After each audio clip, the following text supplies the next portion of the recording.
Hello, my name is Paula Giddings, and I'll be sharing some thoughts on this mixtape about my biography, Ida, A Sword Among Lions, Ida B. Wells, and the campaign against lynching.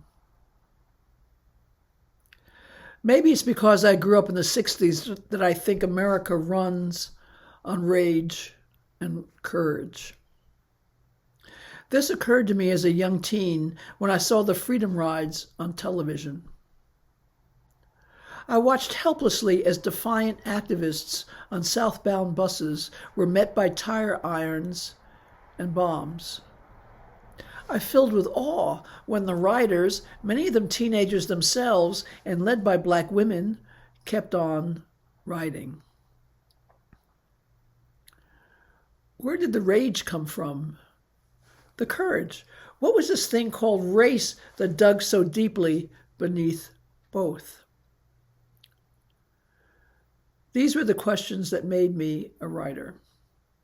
So imagine my excitement when I came across the story of a black woman journalist who, in 1892, single-handedly began a campaign against lynching from Memphis, Tennessee. Indeed, hers was a story of rage and courage. As I wrote about her, I wondered, and perhaps you might too, which is the greater courage? Physical courage, or the courage to defy conventions about race, gender, and class at the risk of utter repudiation, even from one's own? From A Sword Among Lions. Ida B. Wells was in New York City when she heard the terrible news. Back home in Memphis, the office of her newspaper, The Free Speech, had been gutted. J.L. Fleming, her partner and co-owner, had been run out of the city upon the threat of being hanged and castrated.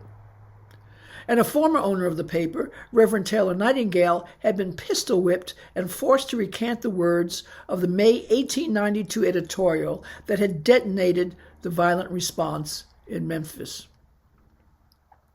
Ida learned that she herself had been threatened with lynching.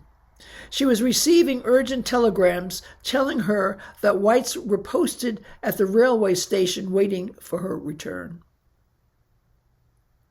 Ida did not return.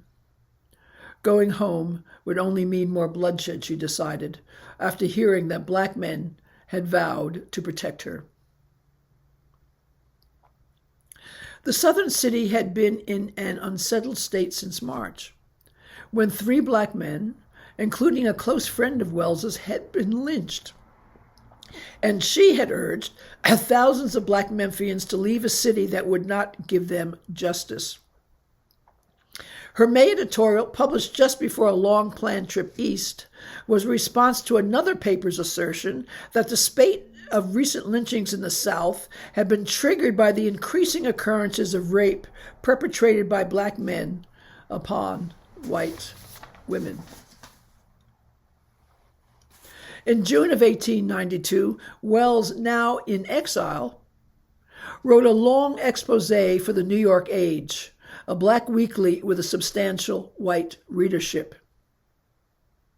Headlined The Truth About Lynching, it was the first study of lynching and Wells's initial attempt to show how this particular form of racial violence said more about the cultural failings of the white South than of blacks.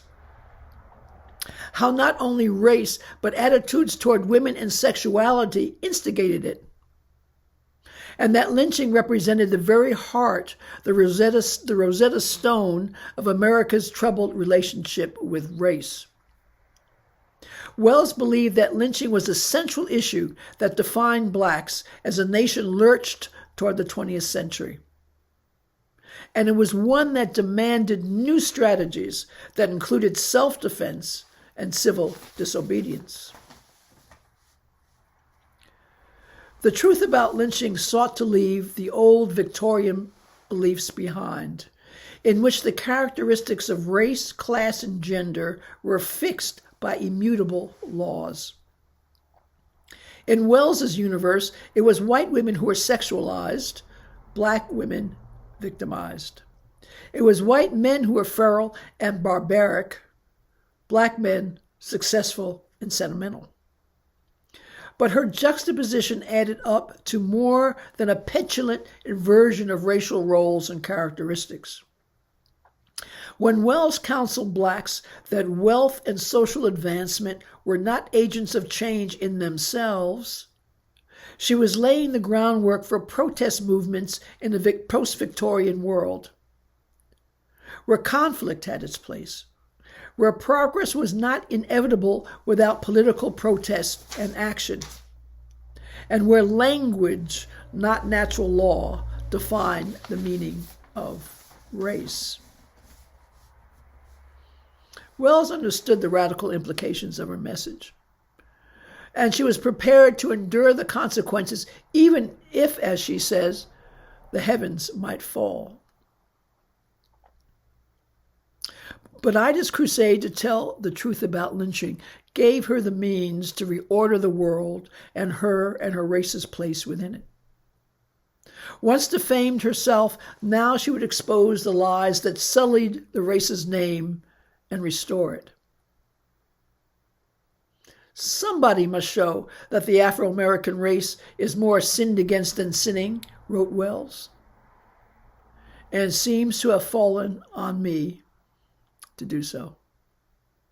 Thank you.